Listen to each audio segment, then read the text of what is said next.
The Ola Center of Iowa provides the Latino community with resources such as advocacy, referrals, computer and financial literacy, interpretation, translation services, and much more.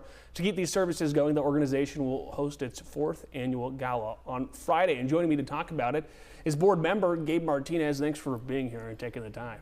Zach, thank you for giving me this opportunity to share with the community what the Ola Center is all about today. Absolutely. So we got the gala. We'll show you some information about the gala coming up, but I want to talk about the increase in need right now for this center, if you want to describe that for us.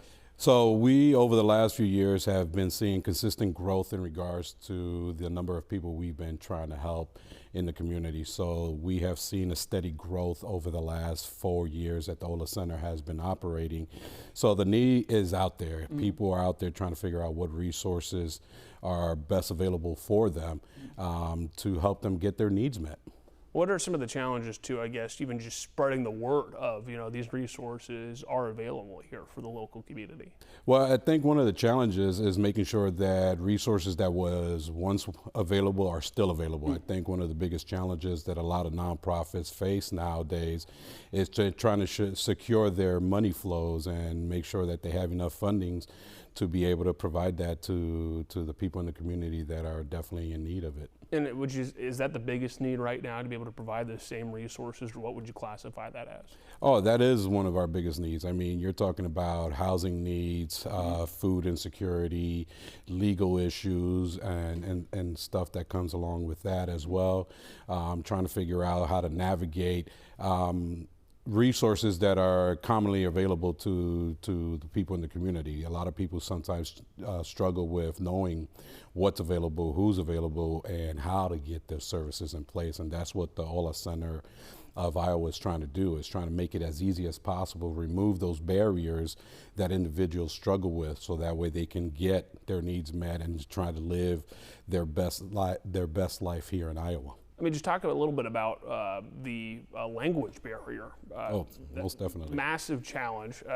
Describe your work with that too, and kind of the work that you're doing on that in the community. Oh, that's something that a lot of the immigrant community needs, is that language translation, interpretation.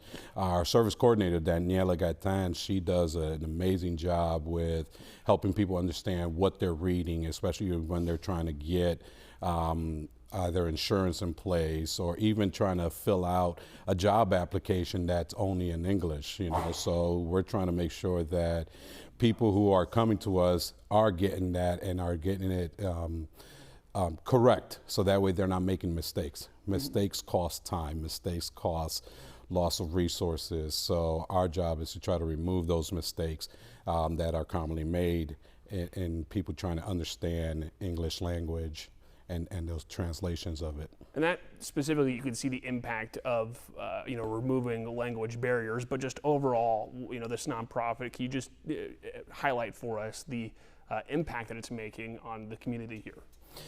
We've seen a lot of individuals that have come and gotten our services. They are trying to improve their lives on a daily basis, whether that means finding a better job, whether that means finding affordable housing, or removing that food insecurity that sometimes comes with living in poverty and stuff like that. So our goal is to make it as easy as possible for people to keep on living their best life, to keep on improving their lives, improving the lives in their children's lives, so that way they can live the best life that they can here in Iowa. The gala is happening this Friday. It's the biggest fundraising event. I want to show you some information on this too, but just highlight everything that's going on. There are tickets available for it.